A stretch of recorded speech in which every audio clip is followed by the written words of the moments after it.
You're listening to Freedom Talk Radio with your host Andy Peacher, live from the UK. Email us freedomtalkradio2013@gmail.com or visit us at freedomtalkradioonline.com. 25th of May with Jim Fetzer and author Timothy Spearman. Can I thank everybody on ftjmedia.com, our sort of platform we use. There was at least 25 different positive comments agreeing with everything Jim was saying, and they look forward to the other part of it. So, yeah, carry on, Jim. Welcome to the show, Tim. Andy, I'm ecstatic. I'd be glad if you were to share some of those comments. I'd love to hear them. Excellent. That's very good. And I'll do a cut and paste job. FTJ, excellent. Dave Gahary and I go back a long way, and of course he founded this network. Well, here we have, 9/11 revisited, who is responsible and why, part 2.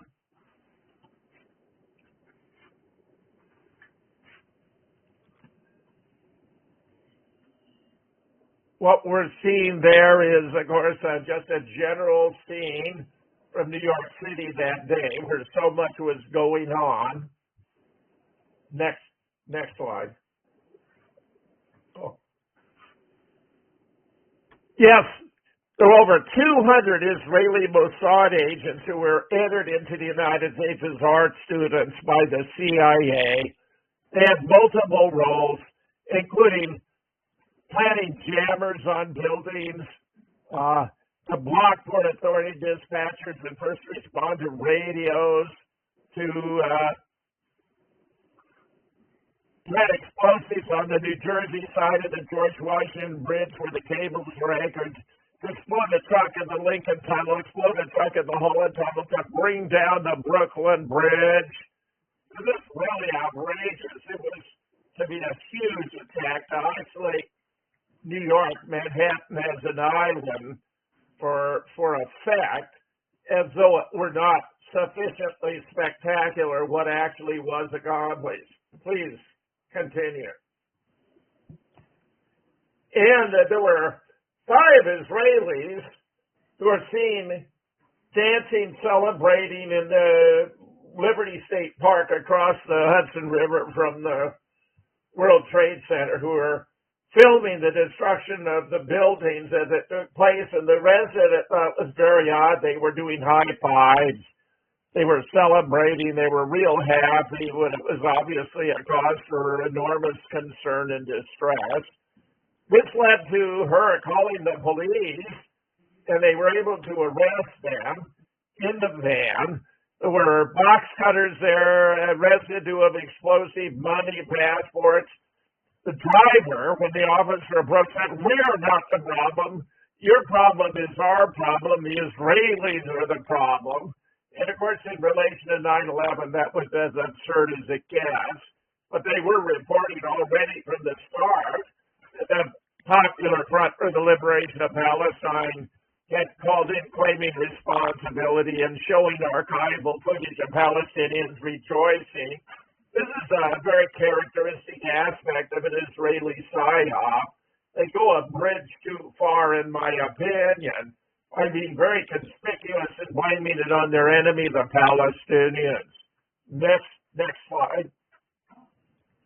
And in fact, they were held in custody for like 44 days until Michael Chertoff, who was at the time an Assistant Attorney General of the United States, released them. They returned to Israel, and 3 of them went on television, on Israeli television, as shown here, explained they were there to document the destruction of the Twin Towers, which of course could only have been done had they had foreknowledge. But then again, that merely confirms this was an Israeli op. Next. And there you have Michael Chertoff, who kind of looks like the classic image of a Nazi prison guard. This guy could have been at Auschwitz. Continue. he would become, by the way, the second head of Homeland Security after the governor of Pennsylvania, Tom Ridge, who really did look the part of it, kind of an all-American hero. Now, we've already reviewed the bidding of what happened in Shanksville, where the eerie aspect of the crash site was there was no sign of any plane having crashed there, and of the Pentagon, where in fact, once again, we have a crash site where there's a 10 to 15-foot hole in the ground floor. There's a chain link fence. There were a couple of cars on fire, enormous spools of cable, and two broken windows, but no sign of any aluminum debris from a 100-ton airliner. No bodies, no seats, no luggage, no wings, no tail. Not even the engines were recovered because, of course, no plane hit the Pentagon either. In New York now, the situation was far more complex. And given how much information there is to absorb here, I thought our break actually worked beneficially for the purpose of the audience. Here you have an image of Flight 175, purported to be approaching the South Tower. As you can see, the North Tower is already just emitting abundant black smoke, which, by the way, is a sign of an oxygen-deprived fire. These they appear to have been kerosene-based fires that were pre-positioned, but they didn't burn hot enough or intense enough to weaken the steel, much less melt it. And the fact that they are burning black is indicative that they were not burning at a high temperature. Next. Now here we have pilots for 9/11 Truth reporting that the plane is seen in the videos, and there's some 52 videos, is traveling at a speed that is too fast for that aircraft at that altitude. It appears it took the cruising speed of a 767 at 35,000 feet and assumed it could travel at the same speed at 700 to 1,000 feet, where the air is 3 times more dense. In fact, the plane would have come apart in the air, as pilots illustrated in their 9/11 Intercepted. Next slide, we can see that the plane would have physically come apart in the air had it actually been traveling, that plane traveling at that altitude. We're talking about a physical impossibility, one of several we're about to document here related to what is purporting to be Flight 175. Continue. Now here you have the plane half in, half out of the building. This is caused to be called the ghost plane, sometimes the butter plane, as though it were approaching a 110-story stick of butter because it so effortlessly enters. Notice, no signs of collision. There's no impact. There's no physical interaction between this massive building and the aircraft. Continue. It's actually intersecting 8 different floors, which, as I have mentioned before, each floor consisted of a steel truss connected to the inner tube with the 47 massive core columns, and to the outer tube, the 230 very formidable external support columns, intersecting at an angle 8 different floors, each of which was a steel truss filled with 4 to 8 inches of concrete, or because the building were 208 feet on the side, we're talking about an acre of concrete on a steel truss. It's intersecting with 8. No possible way that aircraft could have entered that building. It would have crumpled external to the building and parts fallen to the ground. Next. Here we see from the Evan Fairbanks video the plane approaching the building, and it passes its entire length into the building in the same number of frames. It passes its entire length through air, which would be possible only if a massive 500,000-ton steel and concrete building provided no more resistance to the trajectory of an aircraft in-flight than air. And if you look at the lower left bottom, there was a nose-out phenomenon. The nose of the plane seemingly miraculously popped out the other side, which is when the network went to fade to black. Here they are recording, absent the JFK assassination, the most momentous event ever to occur in American history, and they fade to black. This is a failure of hand-eye coordination to cut off the projection of the image before it passed through to the other side. Very, very telling. We're witnessing here a physical impossibility. So you have to understand, if you're witnessing a physical impossibility, it cannot be real. The laws of physics that are being violated here cannot be violated and cannot be changed and require no enforcement. Something is wrong. Next. So here, Ace Baker, who composes 9/11 side opera, illustrates what ought to have happened with a real plane. It would have crumbled on impact with the building, body, seats, luggage, wings, tail falling to the ground. The engines, yes, which are virtually indestructible, might well have entered the building, but not the other parts.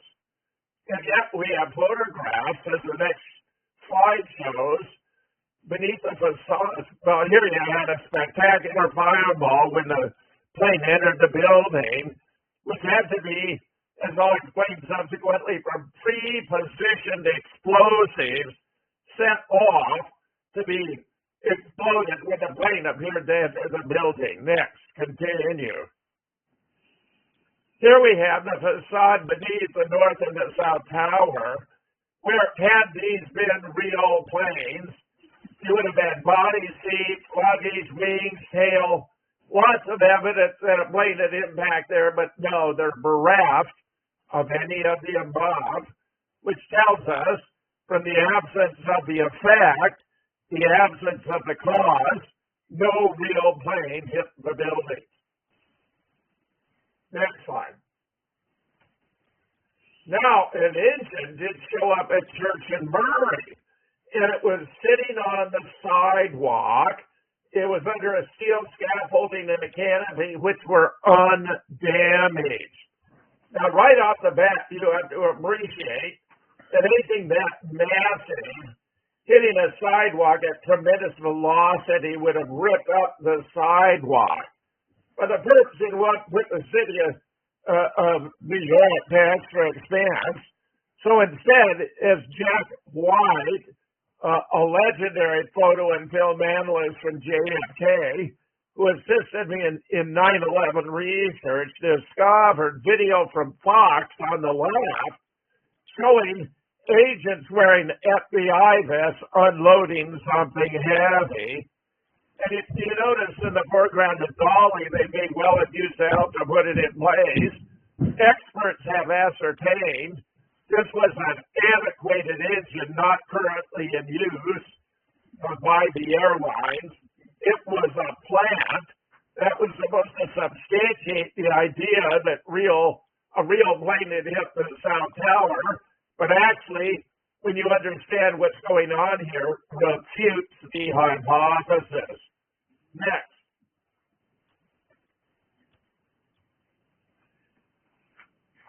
Now, if a bird doesn't, the claim was made that plane disappeared because it vaporized on contact with the building, but that was absurd.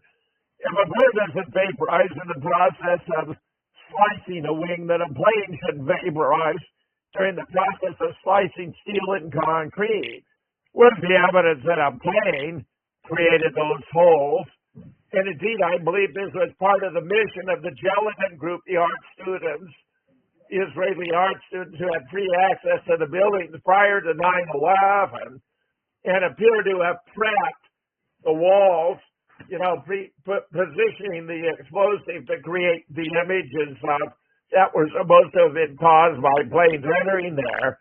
But they had different causes entirely. It's just like in Hollywood. During the shootout, you may see all this blood spurting. Well, is not from actual bullets hitting the actors. It's from little blood packets that have a tiny explosive charge. This was an analogous Hollywood-style production on 9/11. Next slide. Now here you can see the kind of damage that's done by a bird that weighs a few ounces. Now look at how formidable are these external steel support columns. If a little bird causes that damage, what kind of damage would have been caused by the steel support columns? And I guarantee it would have been impossible for those planes to have entered those buildings had they been real. Next slide. This is a Sandia test site on the left where they had a fighter jet that was made out of a synthetic material filled with water and propelled at high speed into a nuclear-resistant barrier, and it shattered into thousands of pieces. Now, by the third law of equal and opposite reaction, the plane would be exerting a tremendous force on the wall, the facade, thus the wall would be exerting an equal and opposite force on the plane. Remember, it's like at the Pentagon, when I talked about what was supposed to be Flight 77 impacting those stationary lamp posts at over 400 miles an hour.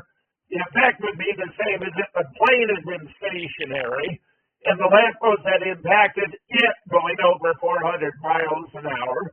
Would have ripped open the plane, the fuel stored there, mixed with the air, exploded, cartwheeled over the lawn, and yet the Pentagon lawn is perfectly clear and unblemished. Well, we don't see any evidence of a plane exploding here. I mean, it's preposterous to suggest that the very idea of using this as a distraction is rather insulting. The plane should be busting up on the outside instead and simply disappearing into the building. And notice the plane mounted on the railroad vessel fired by a rocket into the nuclear resistant barrier does not enter or penetrate the nuclear resistant barrier. It's rather analogous to throwing a can of Coke against a brick wall. Throw as hard as you want, it's not going to go through. The can at most is going to burst open, it's going to crumble and fall to the ground, but we have no debris, no parts of plane falling to the ground here on 9/11. Next. There are different theories of how it was done. One theory, advocated by a woman named Grable, known as the Web Theory, was that it was computer-generated images. Next slide. Another advanced by a paper is that it was video compositing, that the image of the plane was added to the footage before it was broadcast. There's a 17-second interval, and the image was added then of the plane before it was broadcast. And continue. Next. The third is that it was actually done with using holograms.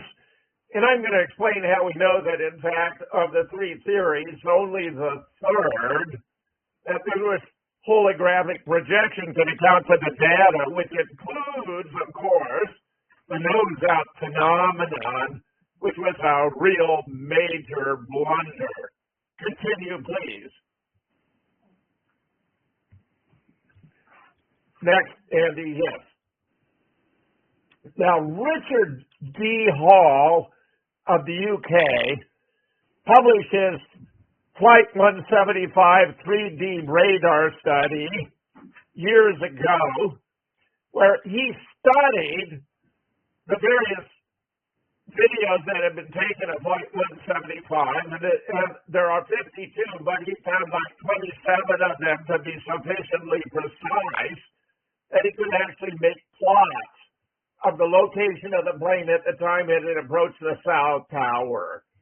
So he did those plots, and he compared them with what was released by NIST, which was doing the heavy lifting for the 9/11 Commission.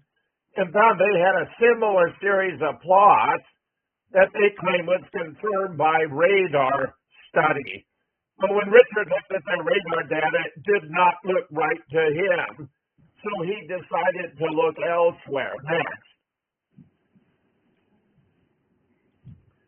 He actually found there was radar data, but that was 1,200 feet to the side. This is really, truly fascinating. Now, the reason you have it 1,200 feet to the side is that that was the location of a real plane. It didn't show the images that the real plane was projecting because they weren't physical objects off of which radio waves would bounce to create the radar image. So he figured out what was going on here, namely that there was one aircraft projecting the image of another aircraft, and the sound of the aircraft that was projecting the image was taken by spectators on the ground to be the sound of the projected image. Next slide. Thus we get an account of the impossible impact, why the plane disappears in there without any debris, the impossible speed, which pilots determined would cause the aircraft physically to exceed its stress level and come apart in the air, and like a military radar, did not detect the plane in the observed position, but rather 1,200 feet to the side. And in the next slide, you'll see I received, here was his image of how it was done. This is completely brilliant work. In fact, I'm going to submit this is the single most brilliant contribution to analyzing the events of 9/11 of any student of what took place on that fateful and tragic day. Next slide. Well, it's been confirmed by a page from an Australian military manual for an airborne holographic projector. Andy, would you be able to read? I can't quite, it's a little blurry. Would you read that top paragraph? Oh, good. The holographic projector displays a three-dimensional visual image in a desired location removed from the display generator. The projector can be used for psychological operations and strategic perception management. It would also be useful for optical deception and cloaking, providing a momentary distraction when engaging an unenlightened adversary, unsophisticated adversary. Well, the American people are unsophisticated adversaries. Note, you see the one plane projecting the image of another, just as was done on 9/11. That's how it was faked. And let me just add, further confirmation comes from the following observation. We had hundreds of reports of persons on the ground who reported seeing the plane, which was supposed to be 175 before it hit the South Tower.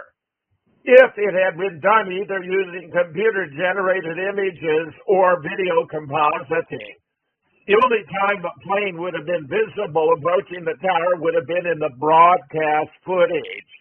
The fact that it was actually visible to hundreds of spectators prior to impact confirms that it had to have been a holographic projection because we know it was not a real plane. Next.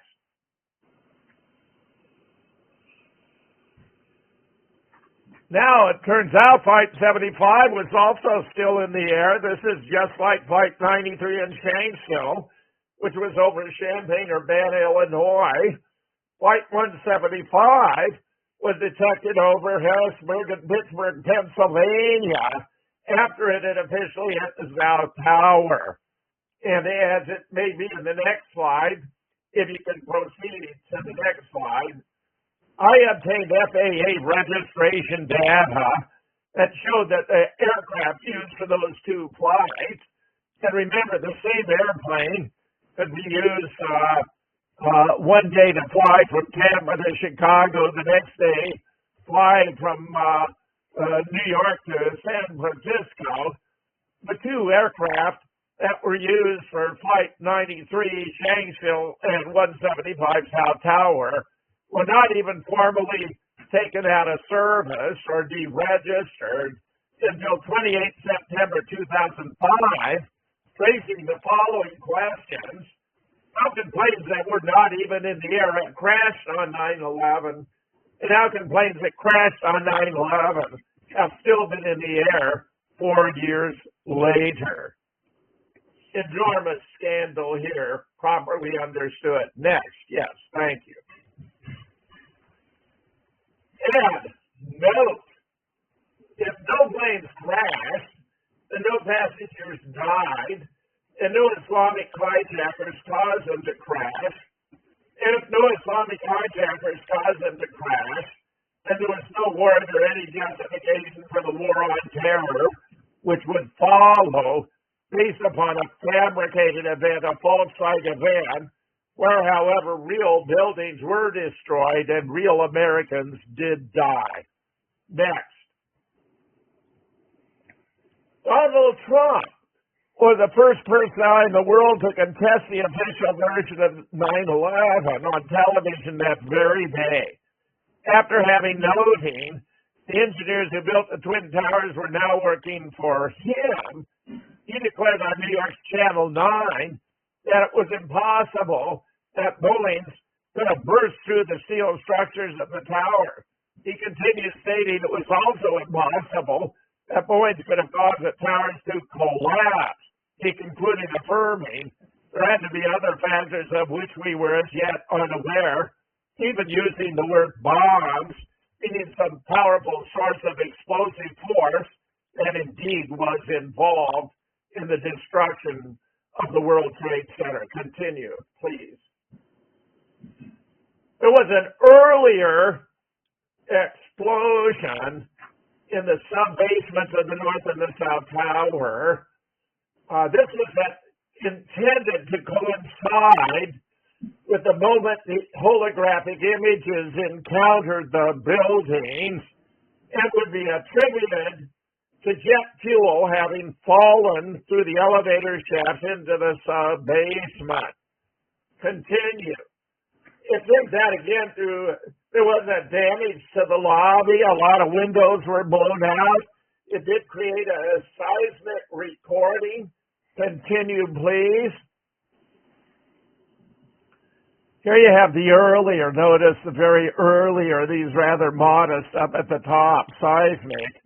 Unlike the massive recordings that occurred when the buildings were destroyed eventually, allegedly by collapse. If you continue to the next, it turns out two members of scholars actually did a comparison from the seismic recording and the visual interaction, and found that for Flight 11, that would be the North Tower, the original seismic showed the impact at 8:46:26. But according to the video of the commission, 8:46:40, a 14-second difference. After Flight 175, the original seismic was at 9:02:54, but the visual from the commission 9:03:17, a 17-second difference, meaning that the hand-eye coordination caused a difference of 14 and 17 seconds in coordinating the explosions with the images that were impacting with a building. Extremely telling. Very important result. Exposing the sham. Next. Now, the design of the building was basically three 30-story buildings imposed one upon another, and then you had the additional at the bottom and the intervening to connect them to create a totality of 110 floors. And you can see from the design here on the left, you had the massive core columns in the middle, and then all this open space with the external steel support columns. But notice in terms of elevators, if you were coming down, you'd have to get off after coming down the 30 floors to get on another elevator 30 floors, get on another elevator 30 floors. There were only one or two elevator shafts that went all the way up and down that were for maintenance. Continue. Now, before turning to the bathtub, this is the foundation of the Twin Towers, which was below the level of the Hudson River, where it therefore had to be constructed within a dike that was colloquially referred to as the bathtub, where they had to design an ingenious way to destroy the Twin Towers without damaging the bathtub, lest Hudson River water flood beneath Lower Manhattan, the most valuable real estate in the world. Let me mention that William Rodriguez was in the North Tower when the seismic impact occurred, those early strikes.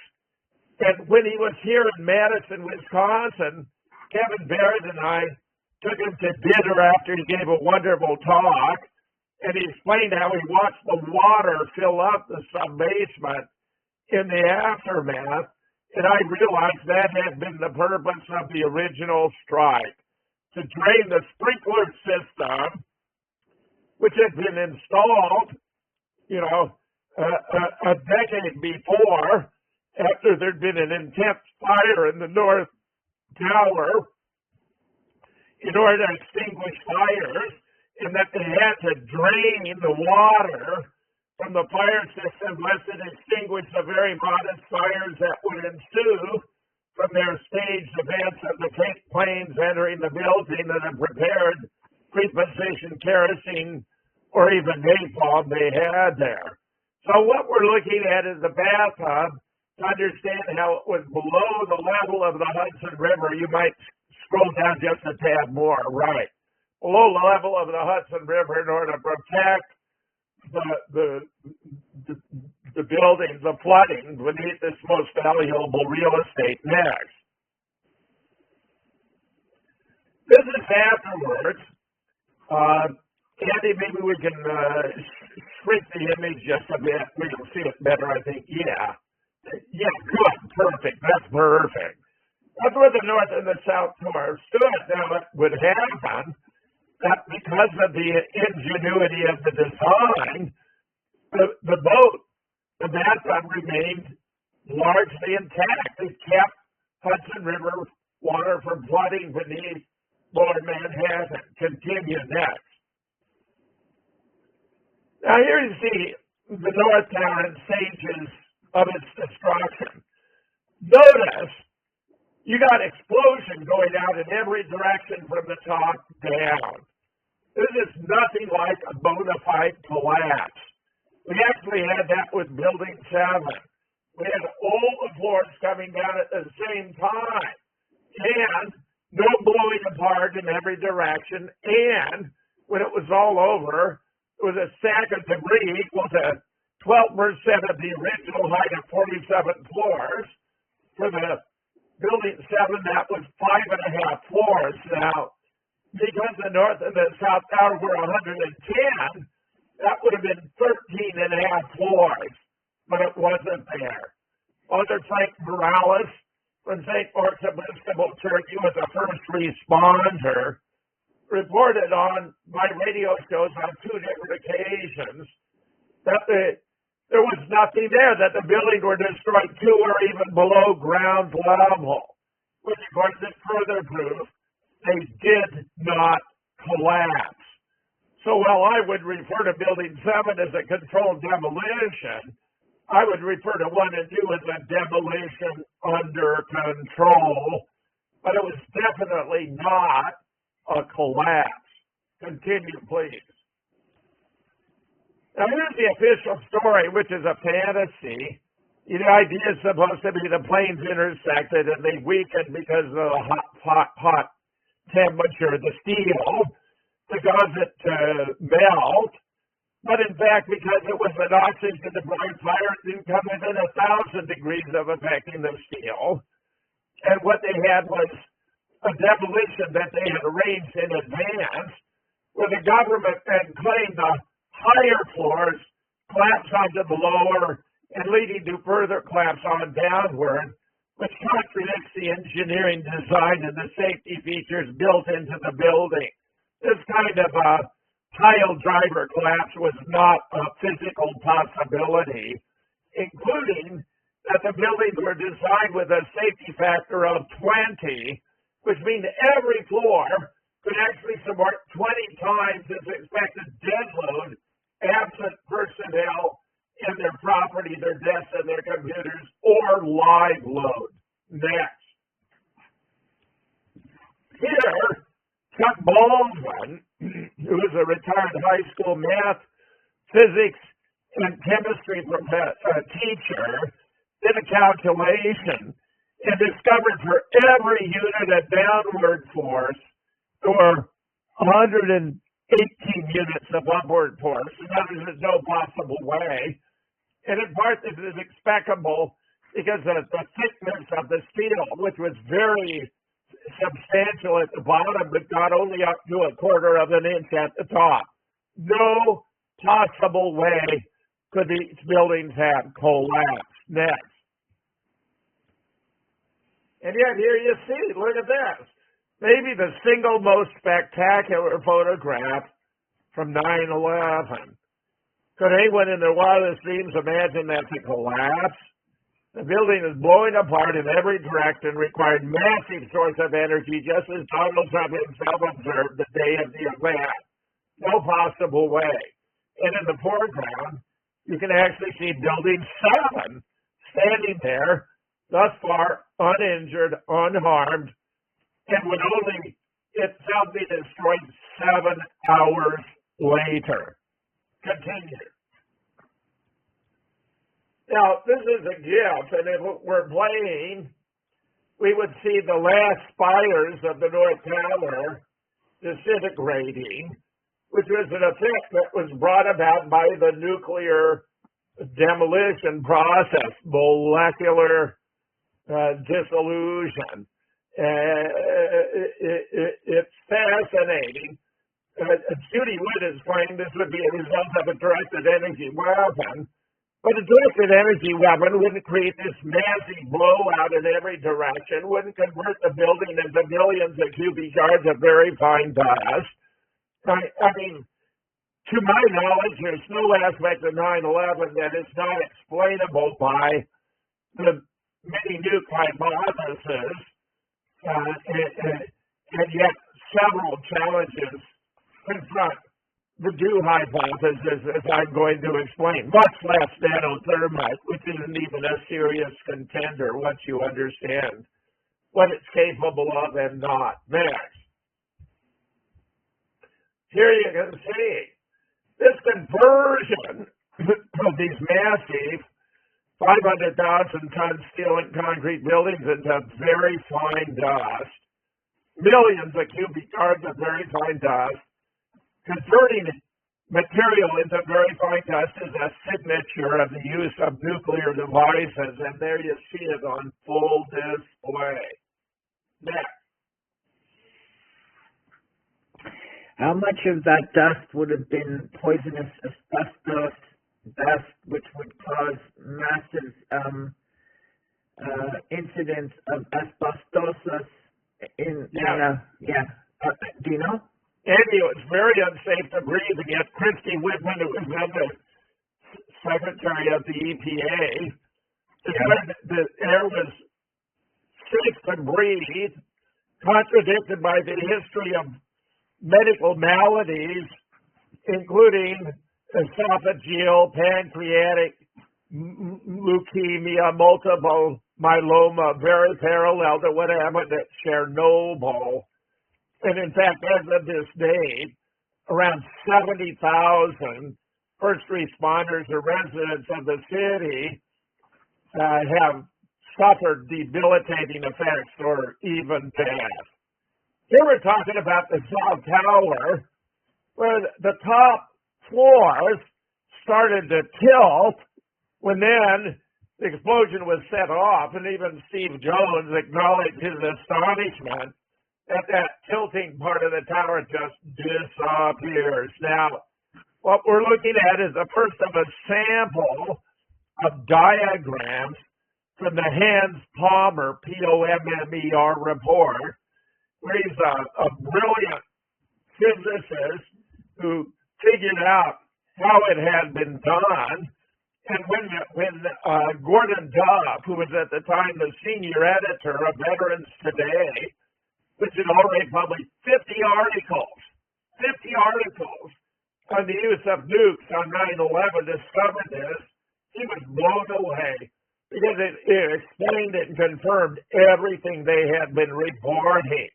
So I'm just going to go through where you can see the explosion in the sub-basement, up the inner tube, that then led to the effects for the outer tube. And notice it's coordinated by photographs on the left, the diagram of what we were seeing from the outside. Next. This is more explaining how, guided by the path of least resistance, the focus gas flow destroyed the location of expansion in the building. I mean, it's just wonderful how this goes through each stage. Next. This is what we were seeing on the ground with these toasted cars. Well, Judy would like us to believe that only directed energy can explain them. And it is true that at Lahaina, at Paradise, Lahaina in Pacific Palisades especially, and perhaps in Paradise, California, you had melting aluminum wheels and the like, phenomena that could not possibly take place at the temperatures generated by an ordinary wildfire. And in those cases, she's absolutely right about the use of directed energy weapons. But it turns out the Palmer report even explains these effects as a result of the nuclear demolition. Next slide. These are more of the toasted cars, and there was all this damage. No one wants to deny it was very, very strange. Continue, please. Yeah. Here we have energy being released by the breakage of the Faraday cage. In other words, the whole structure of World Trade Center had the effect of functioning as though it were a Faraday cage to keep, electromagnetic waves out and to contain. But when it broke apart, it released the energy that damaged the cars to explain the toasted cars. Next. Now, this is one of the most telling that this cannot have been directed energy. We had a massive steel assembly ejected from the North Tower at a 45-degree angle to impact with the Winter Garden. Next slide.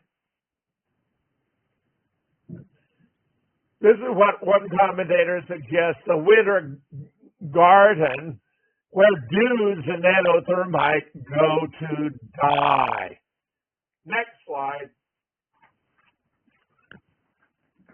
Get this. Jet fuel fires, even if they burn hot enough and long enough, will cause a building to sag and gradually collapse. Jet fuel could not have injected 300 tons up at a 45-degree angle and 600 feet outward into the Winter Garden. To explode steel, an explosive needs to have a detonation velocity of 6,100 meters per second. To explode cement, a detonation velocity of 3,200 meters per second is required. Kerosene, which is a principal constituent of jet fuel, has a detonation velocity of only 1,600 meters per second. Far worse, nanothermite has a detonation velocity of only 895 meters per second. In other words, neither jet fuel nor nanothermite, nor I dare say the dudes, could have exploded the concrete and the steel. Mini nukes, of course, would have had the observed effects. Next. Here, as I mentioned, the U.S. Geological Survey, 35 samples of dust, they've had a whole host of elements that would not have been present had this not been a nuclear event, including some that are radioactive: barium and strontium, thorium and uranium, lithium, lanthanum, tritium, chromium, tritium. I mean, it's really astonishing how decisive, in my judgment, is the U.S. Geological Dust Study evidence. Next, please. The curse of ground zero. The number of cancer cases among 9/11 responders and survivors had tripled to more than 5,400 in less than 3 years. And this was published quite a few years ago, because the number has now grown to around 70,000. As I say, just the kinds of cancers we had in the wake of Chernobyl. Continue, please. Plus, it turns out the Port Authority records for the renovation work that was supposed to be, this was like repairing the elevator. This was supposed to be the biggest elevator refurbishment in history. All those records have disappeared. They've been destroyed. How convenient is that? Next. Now here you see what happens when a building collapses. This, of course, was not a steel reinforced. I suspect this was in India or Pakistan. You just have one floor stacked up on another. This is giving us an example of what a collapse looks like versus what we saw with regard to the North and the South Tower on 9/11.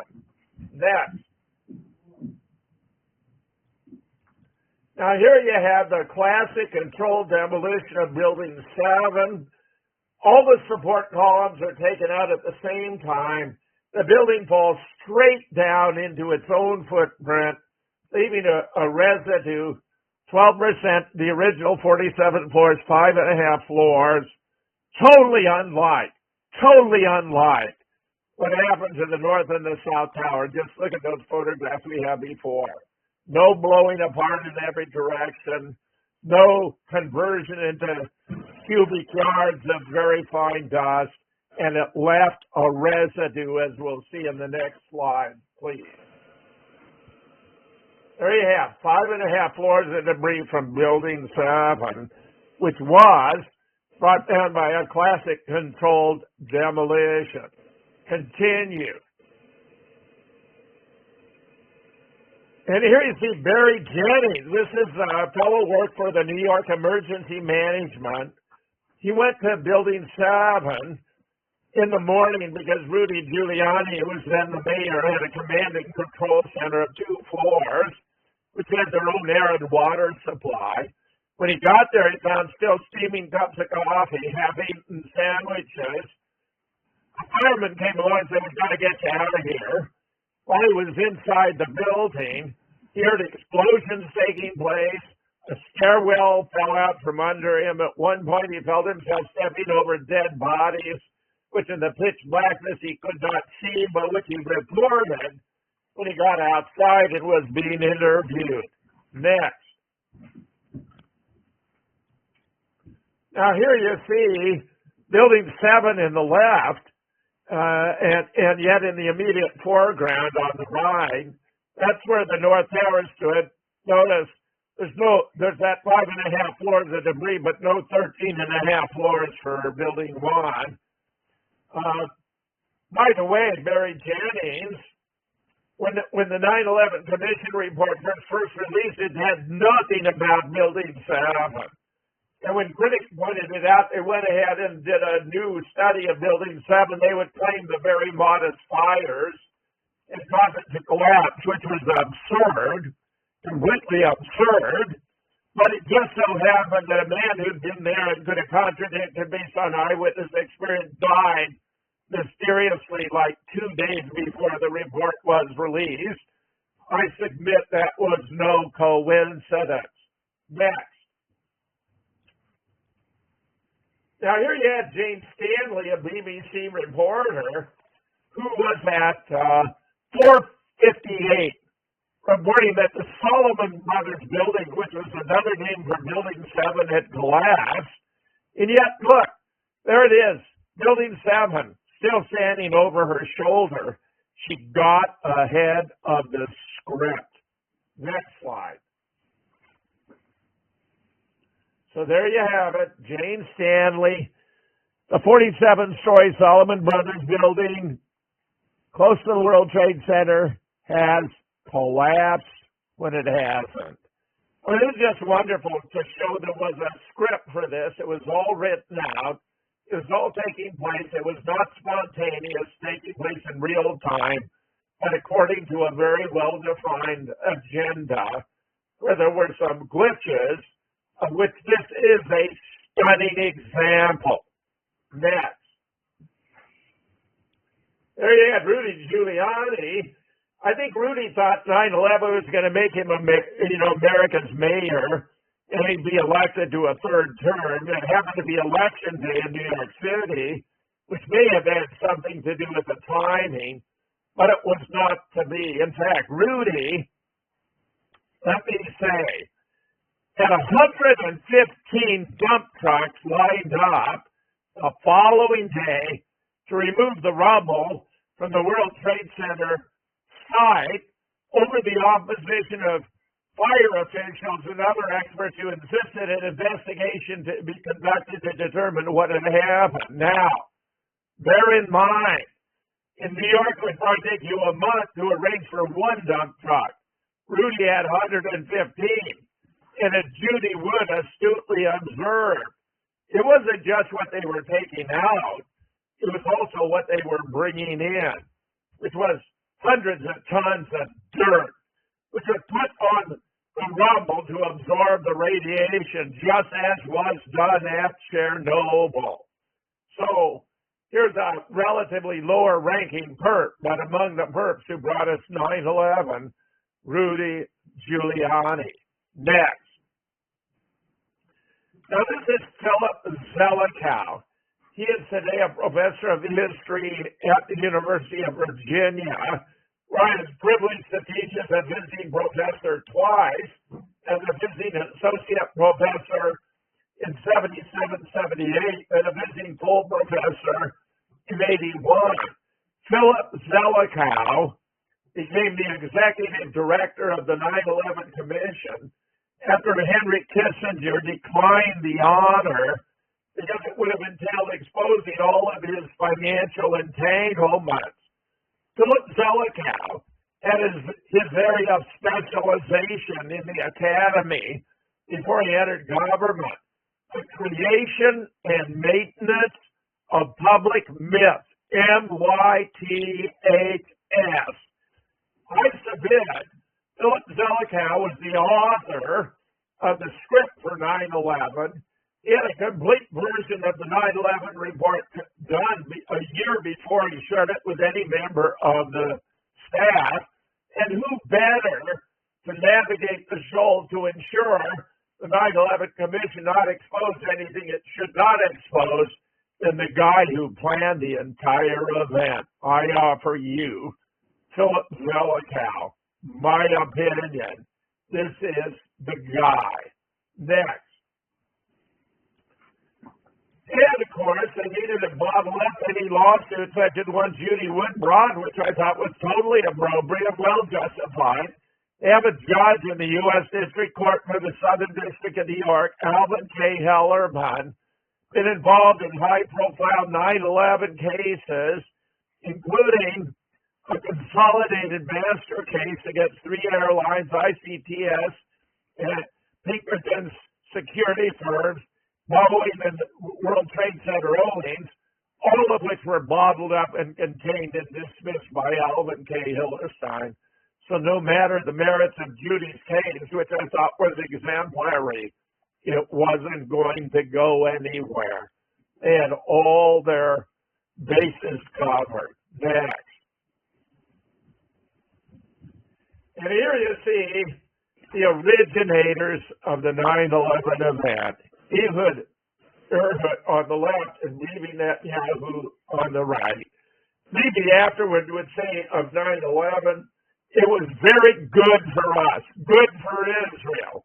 And when questioned about it, he said, well, because it made Americans feel the way we feel. It was designed to justify the intervention of American military forces in the Middle East to take out the modern Arab states that served as a counterbalance to Israel's domination of the entire region, and eventually to confront the Persian nation of Iran.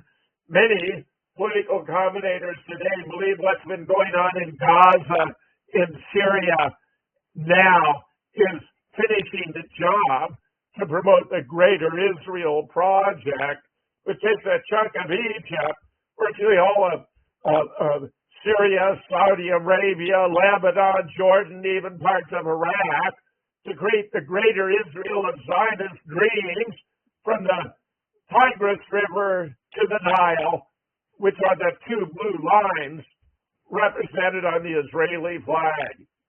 Next, and in the United States, we had Dick Cheney and George W. Bush, who had to be elected in 2000 to bring us 9/11 and the Patriot Act. That's why the election had to be stolen in Florida, where W's brother Jeb was the governor. Dick Cheney, by the way, appears to have been the manager on the ground here in the U.S. on 9/11 from a bunker beneath the White House, where the marvelous book, Crossing the Rubicon, by Rupert Murdoch, exposes Cheney as having been the key figure in directing the operation in real time based upon publicly available sources. And finally, next slide. You can learn more from my book, American Youth on 9/11, Compliments of the CIA, the neocons in the Department of Defense, and the Mossad.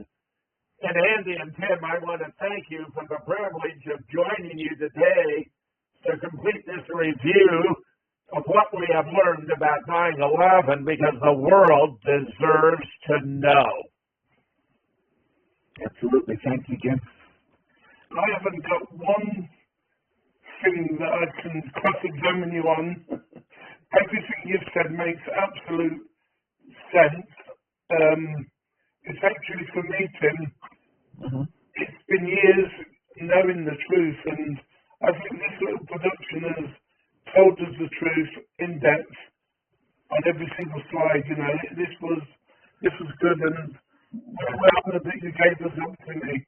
It's watertight. I mean, absolutely every aspect of this fraud has been exposed. Thank you, Jim. Thank you, world. This is amazing. My great pleasure, Andy and Tim, and I'm just very grateful you afforded me this opportunity, because I've been dealing with the best experts to ever study the case, bringing them all together from around the world, and I'm presenting now what has been the distilled conclusions drawn from our collaborative research since I founded Scholars in December of 2005. So much appreciated, gentlemen. Much appreciated. Yes, and we much appreciate what you've done. This is amazing. Yeah. Extraordinary. So, I must get Dave to mail that book to me. That's a good book. Good book to have. Yes, and I'm glad to say Amazon has not banned this book. It is available on Amazon as well as at Moonrock Books. Even though 6 of my books have been banned by Amazon, those are on Sandy Hook, the Boston bombing, Orlando and Dallas, Charlottesville, Parkland, and even the moon landing. Even though 6 books have been banned, my books on JFK and on 9/11 have not. Amazing. I mean, in terms of damage, this one would be the most damaging, so it's amazing it's still up. I'm very glad for that, yeah.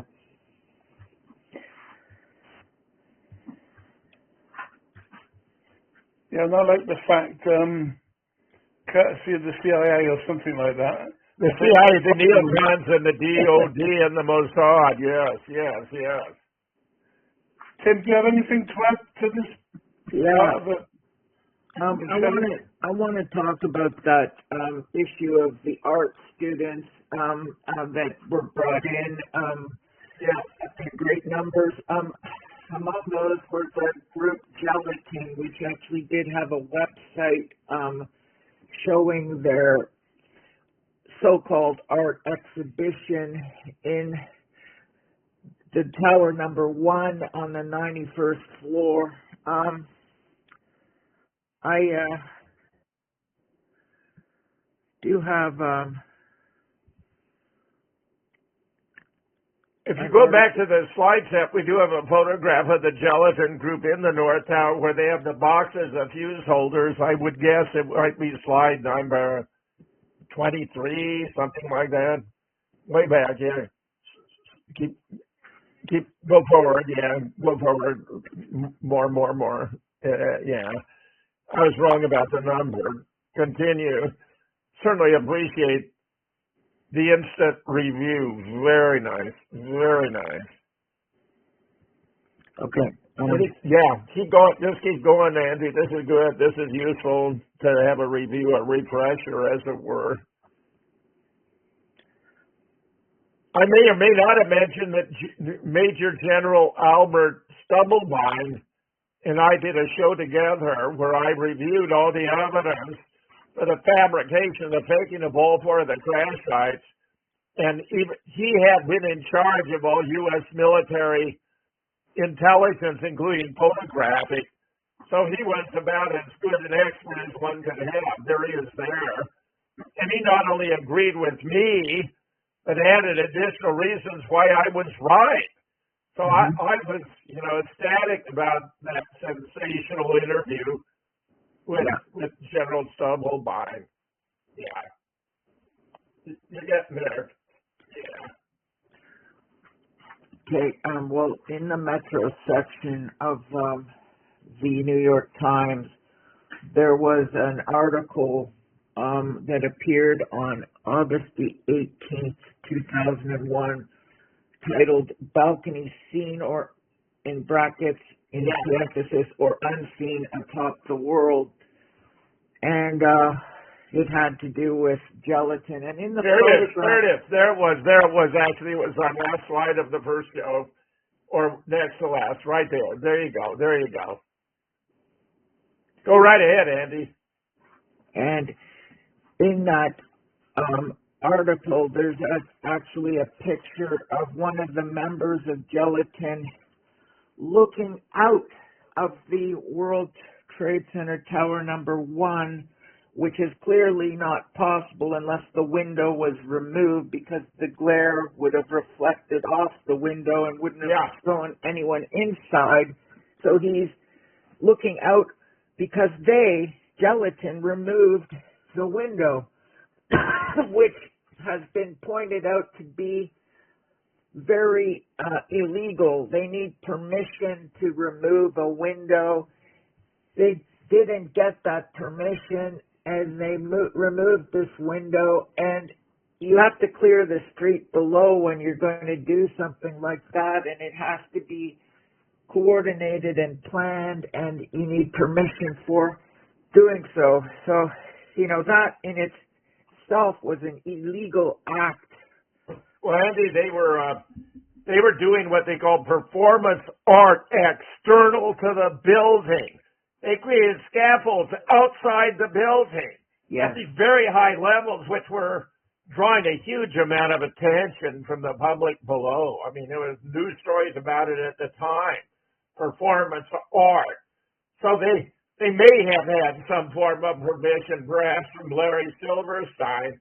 Though I agree with you on its face, those would appear to be illegal activities because of the threat they would pose to pedestrians on the ground. Yes.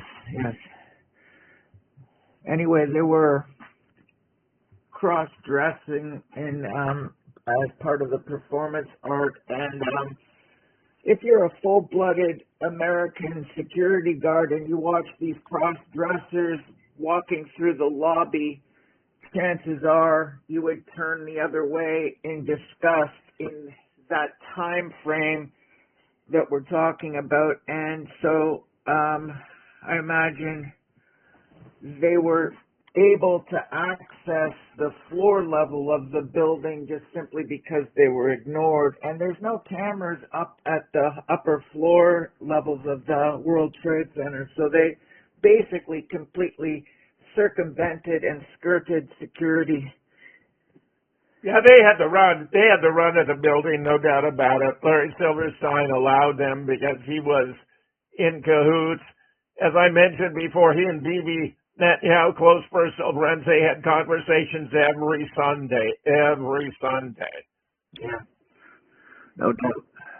You can flip back to us, Andy, if you and Tim would like to continue the conversation. So Gelatin published this book about this so-called art exhibition, which was held August 18th, right, 2001, some short period before the actual 9/11 event. And the book was called Gelatin the Bee Thing. Yeah, they like to taunt us. You know, Yeah. all kinds of aspects of their superiority, their attitude, they can get away with anything. So they're very outrageous, in my opinion, at how they conduct themselves in many of these situations. Yeah, it's very much a taunting aspect to it for sure. There were mannequins on the 91st floor that were there as part of their art exhibition, and they were on a kind of trip line, and I believe that window that they had removed would allow them to be directed towards that open window and flung out. So the picture, the famous photograph by the Associated Press photographer Andrew Drew of the falling man was in fact one of those mannequins. That would not surprise me at all. You can see from the falling man and the position of that falling individual that it couldn't possibly be a living human being. A real person, yeah. You would be going like this, with flailing your arms and legs in a panic as you're falling. This mannequin is falling head first with the arms just draped and not moving at all. And it kind of looks like the hangman of the tarot card. Yes. And you also have the tower card from the tarot deck, so it seems that they had the tarot in mind when they orchestrated this fraud. Yes, I believe that is the case. Yeah. So, why this New York Times article has not gained more traction and attention given the criminal event that happened just a short time after the publication of this is amazing to me. By the way, I believe you can get a much better deal from Moonrock Books, if I'm not mistaken. I'm seeing a price there that exceeds what I would expect. I just encourage everyone to go to moonrockbooks.com and check out what they have available today. Mm-hmm. Yeah, that's quite expensive, isn't it?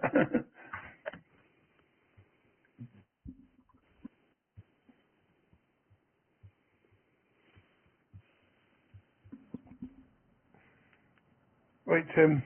Yes, brother. Are we done then, my friend? Yeah, I think you can call it a day. Thank you very much, Jim. My great pleasure, Andy, Tim. It's really been welcome for me to join you. It's always good to have you on FTJ Media.